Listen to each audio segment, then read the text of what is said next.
Hello guys, welcome back to the movie lectures. और इस video में बात करने वाले हैं कपलिंग एंड रिपल्सन थ्योरी के बारे में। Okay, coupling and repulsion theory के बारे में, जो कि इस थ्योरी को बेटसन एंड पुन्नेट ने दिया था। और एक और बात ध्यान रखने वाली है कि इसे लेथायरस ओडोरेटस ने किया था। ओके, लेथायरस ओडोरेटस, जिसे कि हम कॉमन लैंग्वेज में स्वीट पी भी कह देते हैं, ठीक है। उसमें दोनों ने एक्सपेरिमेंट किया और एक्सपेरिमेंट से भी जो भी रिजल्ट उन्हें ऑब्टेन हुए उसके बेस पर उन्होंने एक हाइपोथेसिस दी, जिसे कि कपलिंग एंड रिपल्सन थ्योरी के नाम से जाना गया, ठीक है।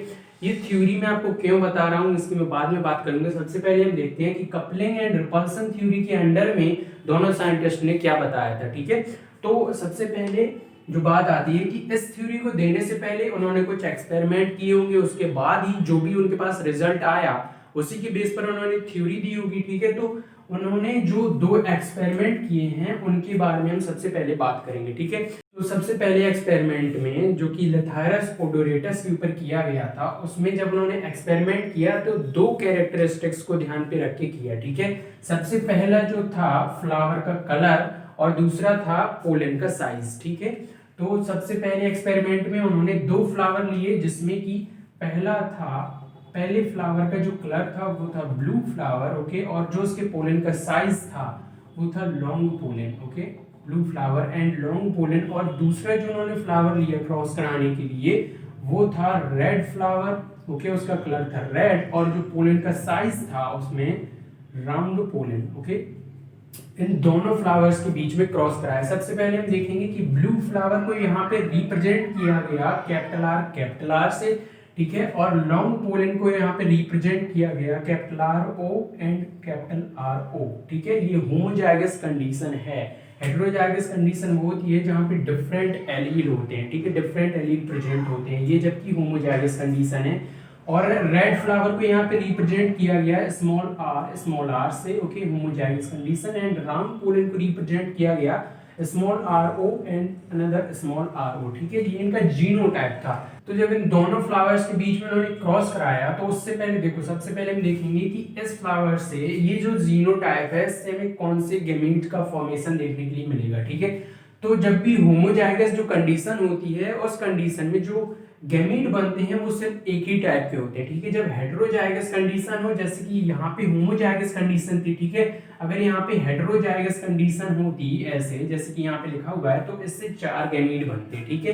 बट यहाँ पे ये जो होमोजाइगस कंडीशन है इससे सिर्फ एक ही टाइप का गैमीट बनेगा और उस गैमीट का जो जीनोटाइप होगा वो होगा capital R and capital R O, ठीक है। और यहाँ पे भी होमोजाइगस कंडीशन है तो इससे भी सिर्फ एक ही टाइप का जो गैमीट है उसका फॉर्मेशन होगा और उस गैमीट का जीनोटाइप होगा small R and small R O, okay. तो गैमीट के फॉर्मेशन के बाद जब इनके बिटवीन में फर्टिलाइजेशन होता है, ओके, फर्टिलाइजेशन होगा तो इससे जो जाइगोट बनेगा उसका जीनोटाइप होगा capital R small R and capital R O small R O, ठीक है। और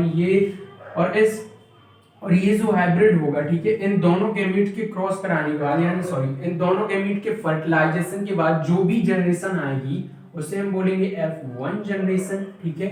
और ये तो पेरेंटल जनरेशन थी, ठीक है, पी जनरेशन, ठीक है। तो जब भी हम मेंडेलियन जेनेटिक्स की स्टडी करते हैं या क्लासिकल जेनेटिक्स की स्टडी करते हैं तो वहां पे एक पॉइंट आता है कि जब भी हम होमोजाइगस डोमिनेंट और होमोजाइगस रिसेसिव के बीच में क्रॉस कराते हैं तो F1 जनरेशन में हमें most of the time dominant character he show होता है, ठीक है। और जैसे कि यहाँ पे आप देखोगे अगर F1 जनरेशन में तो यहाँ पर अगर हम फ्लावर के कलर को लें तो यहाँ पे जो ये डोमिनेंट एलील है इसकी वजह से फ्लावर का कलर होगा ब्लू, ओके, ब्लू फ्लावर। और अगर हम पोलन का साइज देखें इसमें जो डोमिनेंट एलील है पोलन के साइज के लिए है वो है लॉन्ग पोलन के लिए, ठीक है। तो यहाँ पे जो पोलन का साइज होगा वो होगा लॉन्ग पोलन, ओके। तो हमें F1 जनरेशन में जो फिनोटाइप ऑब्टेन हुआ है वो है totally dominant, okay, blue flower and long pollen. तो इसके बाद बैटसन एंड पुन्नेट ने एक और स्टेप किया था इसी एक्सपेरिमेंट में, तो उसके बारे में हम बात करेंगे, ठीक है। तो जैसे कि सबसे पहले यहाँ पे मैं थोड़ा रब कर दूं, ये हमें जीनोटाइप ऑब्टेन हुआ था capital R capital R O small R O, okay. तो यहाँ पे बैट्समैन और पुन्नेट ने एक और स्टेप किया, यहाँ पे टेस्ट क्रॉस कराया गया, ठीक है। टेस्ट क्रॉस का मतलब होता है जो F1 जनरेशन में हमें जो भी जीनोटाइप ऑब्टेन हुआ है, ठीक है, F1 जनरेशन में उसका अगर हम क्रॉस कराते हैं होमोजाइगस रिसेसिव पेरेंट के साथ में, ठीक है, होमोजाइगस रिसेसिव पेरेंट के साथ में अगर हम क्रॉस कराते हैं तो उसे हम बोलते हैं टेस्ट क्रॉस। और बैक क्रॉस का मतलब होता है कि जो F1 जनरेशन में हमें जो भी फिनोटाइप ऑब्टेन हुआ है उसका अगर हम क्रॉस कराते हैं किसी भी पेरेंटल जीनोटाइप के साथ में, ओके, किसी भी पेरेंटल जीनोटाइप के साथ में, तो वो बैक क्रॉस होता है। बट अगर हम स्पेसिफिकली होमोजाइगस रिसेसिव पेरेंट के साथ उसका क्रॉस कराते हैं तो वो होता है टेस्ट क्रॉस, ठीक है। तो बैट्समैन एंड पुन्नेट ने अपने पहले एक्सपेरिमेंट में सबसे पहले उन्होंने टेस्ट क्रॉस ही कराया। तो टेस्ट क्रॉस के जैसे कि मतलब होता है होमोजाइगस रिसेसिव पेरेंट के साथ में क्रॉस कराना, ठीक है। तो यहाँ पे हम ऐसा ही करेंगे, ठीक है। टेस्ट क्रॉस हुआ था तो इसका होमोजाइगस रिसेसिव पेरेंट होगा, ये रहा एक, तो ठीक है। तो इसका क्रॉस हम कराएंगे होमोजाइगस रिसेसिव पेरेंट के साथ में, small R and small R O, ठीक है। ये रहा होमोजाइगस रिसेसिव पेरेंट। तो अब यहाँ पे देखो, अब यहाँ पे फिर से गैमीट का फॉर्मेशन होगा, यानी कि गैमेटोजेनेसिस होगी। तो ये अब यहाँ पे अगर हम देखें तो यहाँ पे जो हेटेरोजाइगस कंडीशन है, इस कंडीशन में 4 टाइप ऑफ गैमीट हमें ऑब्टेन होंगे, ठीक है। सबसे पहला जो होगा, जैसे कि अगर आपको गैमीट का फॉर्मेशन कैसे होता है उसके बारे में वीडियो चाहिए तो आप कमेंट सेक्शन में बता सकते हो, ठीक है। बट अगर हम नॉर्मली एक सिंपल लैंग्वेज में देखें, ठीक है, एक सिंपल वे में देखें तो यहाँ पे गैमीट का फॉर्मेशन कैसे होगा। तो यहाँ पे ये जो कैपिटल आर है, सबसे पहले ये इसका क्रॉस कराए हम कैपिटल आर ओ के साथ, ठीक है। तो यहाँ पे जो हमें पहला गैमीट ऑब्टेन होगा वो होगा कैपिटल आर ओ, और जो सेकंड जो गैमीट हमें ऑब्टेन होगा वो होगा capital R small R O, ठीक है। अब इस आर की बारी है, ठीक है। तो जो तीसरा जो गैमीट ऑब्टेन होगा वो होगा small R capital R O, और चौथा जो गैमीट होगा वो होगा small R and small R O, okay, small R and small R O. ये 4 टाइप ऑफ गैमीट हैं जो कि फॉर्म्ड होते हैं इस हेटेरोजाइगस जीनोटाइपिक कंडीशन से, ठीक है। ये 4 टाइप ऑफ गैमीट हमें ऑब्टेन होते हैं, और ये जो कि होमोजाइगस कंडीशन है तो इससे सिर्फ एक ही टाइप का गैमीट फॉर्म होगा जो होगा स्मॉल आर ओ। तो अब जब ये गैमीट का फॉर्मेशन हो चुका है तो ये जो गैमीट है, देखो सबसे पहली बात यहाँ पे सिर्फ एक ही गैमीट फॉर्म नहीं होगा बल्कि 4 गैमीट फॉर्म होंगे, बट उनका जो जीनोटाइप सेम है, इसलिए मैंने सिर्फ यहाँ पे एक ही जीनोटाइप शो कराया, ठीक है, एक ही गैमीट। तो यहाँ पे जब एक ही जीनोटाइप शो होगा सभी गैमीट्स में, तो ये जो गैमीट है जब इन सभी के साथ फर्टिलाइजेशन होगा इसका, ठीक है। तो सबसे पहले हम फर्टिलाइजेशन कराते हैं इसके साथ में।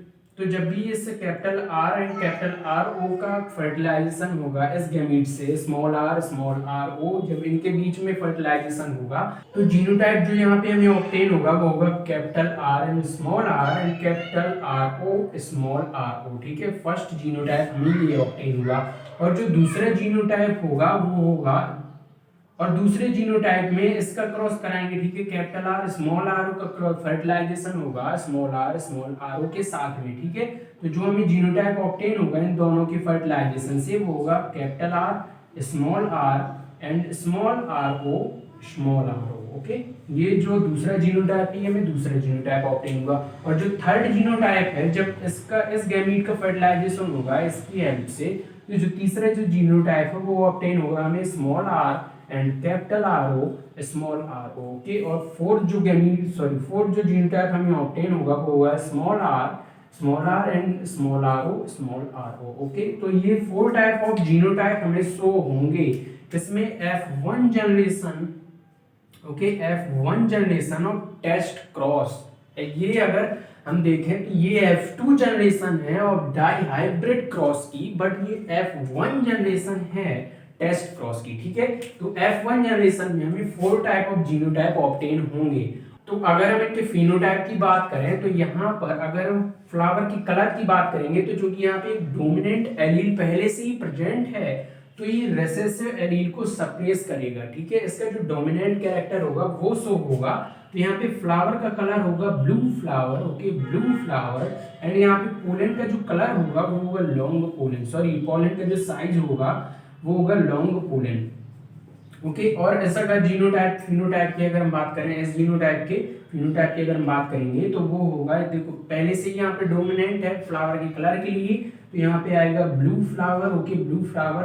अब यहाँ पे कोई भी ऐसा डोमिनेंट एलील नहीं है जो कि इस रेसेसिव एलील के जो फिनोटाइपिक जो उसका एक्सप्रेशन है उसको सप्रेस कर सके। ठीक है, तो यहाँ पर रेसेसिव एक्सप्रेशन ये होगा।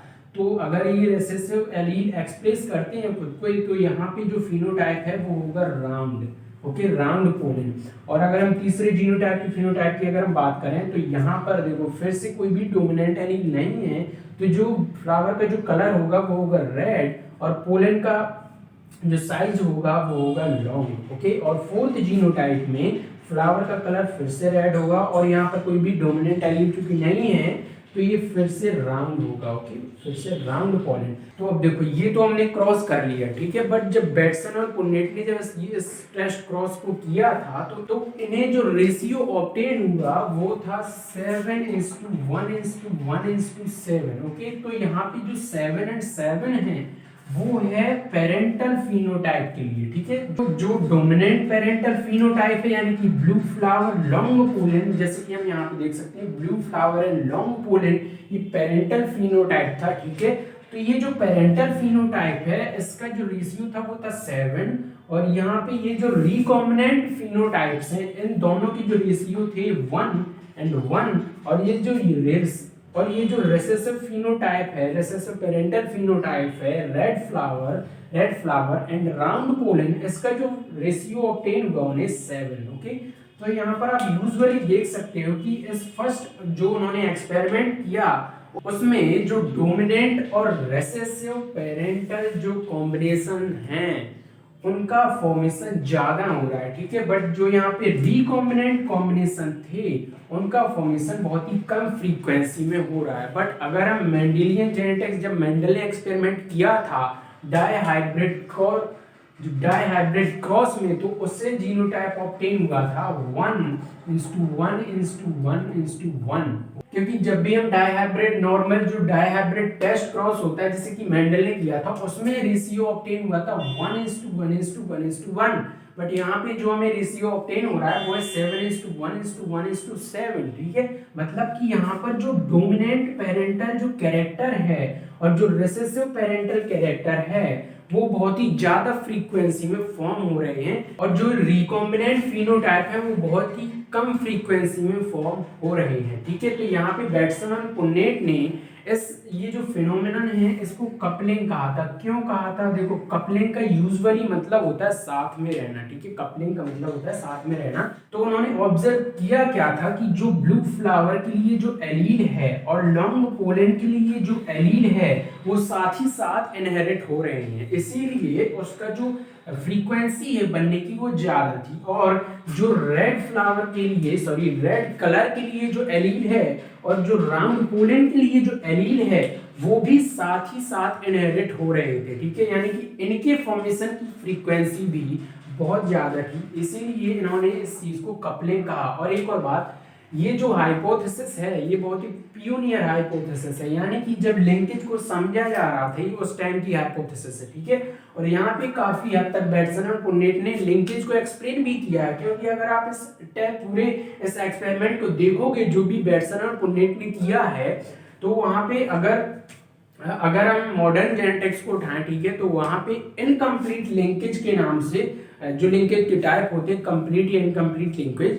तो वहां पे जो इनकम्प्लीट लिंकेज होती है, ठीक है, इनकम्प्लीट लिंकेज ये उसी की कंडीशन शो कर रहा है। इनकम्प्लीट लिंकेज में क्या होता है कि जो लिंक जीन है, ठीक है, जो लिंक मतलब कि जो लिंकेज साथ में शो करते हैं उनका फॉर्मेशन तो होता है, बट उनमें कुछ क्रॉसिंग ओवर होने की वजह से कुछ रिकॉम्बिनेंट्स का फॉर्मेशन भी थोड़ी बहुत फ्रीक्वेंसी में हो जाता है। ठीक है, ऐसी लिंकेज को हम इनकम्प्लीट लिंकेज कहते हैं, यानी कि ऐसी लिंकेज जिसमें कि चूंकि अगर नॉर्मली आप कंप्लीट लिंकेज को देखोगे तो वहां पर कोई भी रिकॉम्बिनेंट हमें कॉम्बिनेशन देखने के लिए नहीं मिलता, क्योंकि वहां पर क्रॉसिंग ओवर का जो फिनोमेना होता है वो वहां पे नहीं होता। ठीक है, और जो भी एलील होते हैं वो साथ ही साथ लिंकेज शो करते हैं, जिसकी वजह से वहां पे क्रॉसिंग ओवर नहीं हो पाती कंप्लीट लिंकेज में, और वहां पे कोई भी रिकॉम्बिनेंट जीनोटाइप नहीं बन पाता। ठीक है, कंप्लीट लिंकेज की बात करें, ठीक है, बट इनकम्प्लीट लिंकेज यहाँ पे शो हो रही है। क्यों?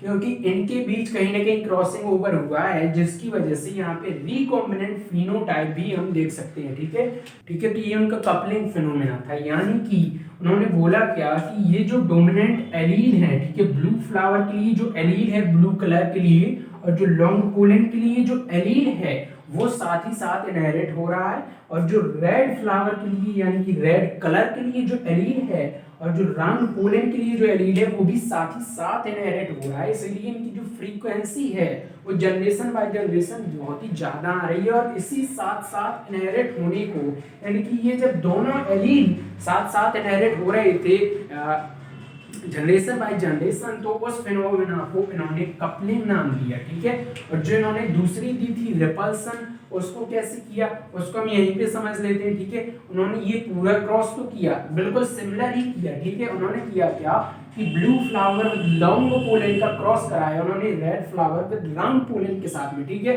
तो फर्स्ट जनरेशन में उन्हें ऑब्टेन भी यही हुआ, blue flower with long pollen but heterozygous condition में। ठीक है, उन्हें यही ऑब्टेन हुआ। उन्होंने टेस्ट क्रॉस फिर से कराया रेसेसिव होमोजाइगस रेसेसिव पेरेंट के साथ में, तो बट यहाँ पे गैमेट फॉर्मेशन सही है, बट यहाँ पे जो उन्होंने वो रेशियो ऑब्टेन किया वो डिफरेंट था। देखो यहाँ पे हमें कपलिंग के फिनोमेना में जो रेशियो ऑब्टेन हो रहा था वो था 7:1:1:7। ठीक है, बट जब उन्होंने अपना दूसरा एक्सपेरिमेंट किया तो उन्हें वहां पे रेशियो देखने के लिए मिला 1:7:7:1।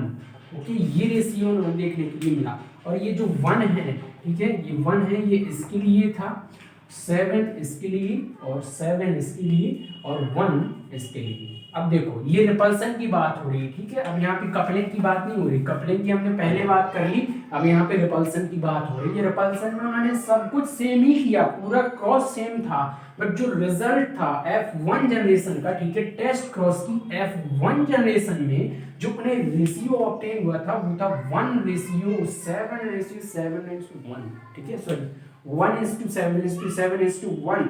अब उन्होंने क्या बोला, अब उन्होंने एक और फिनोमेना को नाम दिया जिससे कि उन्होंने बोला रेपल्सन। अब रेपल्सन किस लिए? रेपल्सन का मतलब होता है कि ऐसी प्रोसेस जिसमें कि दो चीज एक दूसरे को रिपेल कर रही हो, ठीक है, एक दूसरे अलग कर रही हो, जिससे कि किसी दूसरी चीज का फॉर्मेशन हो सके। चीजों का एक दूसरे को रिपेल करना, या आप कह सकते हो उन्हें प्रतिकर्षक करना, ठीक है, हटाना, एक दूसरे को रिपेल करना, उसका मतलब होता है रिपल्सन। और इन्होंने रिपल्सन क्यों कहा इसे, उन्होंने इस बार थ्योरी क्या दी अपने दूसरे एक्सपेरिमेंट में कि जो डोमिनेंट एलील है ब्लू फ्लावर लॉन्ग पोलन, और जो रेसेसिव एलील है रेड फ्लावर राउंड पोलन, ठीक है, ये एक दूसरे को रिपेल करते हैं, जिससे कि इनका जो रिकॉम्बिनेंट कॉम्बिनेशन है वो बहुत ही ज्यादा फ्रीक्वेंसी में फॉर्म हो सके। ठीक है, इस चीज को इन दोनों फिनोटाइप्स के एक दूसरे को रिपेल करने का, जिससे कि ये जो रिकॉम्बिनेंट कॉम्बिनेशन है इसका फॉर्मेशन बहुत ही ज्यादा फ्रीक्वेंसी में हो सके, इस प्रोसेस को उन्होंने नाम दिया, इस फिनोमेना को उन्होंने नाम दिया रिपल्सन। ठीक है, तो ऐसे जो बैटसन और पुन्नेट ने coupling and repulsion theory the, but इस थ्योरी की कमी ये थी कि इन्होंने बोला तो, ठीक है, जैसे कि अगर हम कपलिंग की बात करें तो उन्होंने बोला तो कि ये जो डोमिनेंट एलील हैं वो साथ साथ ही इनहेरिटेंस शो करते हैं, बट वो उसका रीजन नहीं बता पाए कि आखिर ऐसा कौन सा रीजन है जिसकी वजह से कोई दो एलील साथ ही साथ इनहेरिटेंस शो करते हों। ठीक है, और इस चीज का रीजन दिया था क्रोमोसोमल थ्योरी ऑफ लिंकेज में, जो कि टी.एच. मॉर्गन ने दी थी।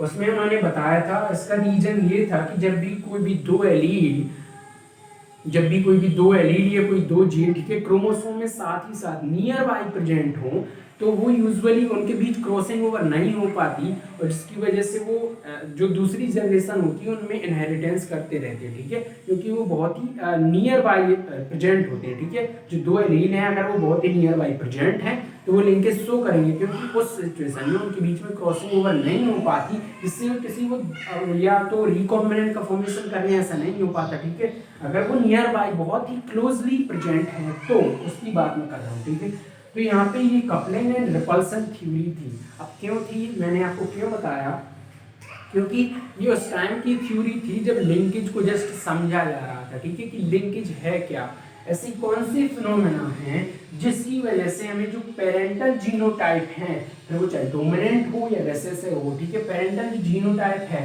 वो जनरेशन बाय जनरेशन क्यों शो करता है, ठीक है, क्यों बना रहता है, उसका रीजन देखने का यहाँ पे ट्राई किया जा रहा था। उसी ट्राई में एक हाइपोथेसिस थी बेटसन और पुर्नेट की कपलिंग एंड रिपल्सन थ्योरी, ठीक है, जिसकी हमने अभी बात की। तो आई होप आपको कपलिंग एंड रिपल्सन थ्योरी समझ में आई होगी।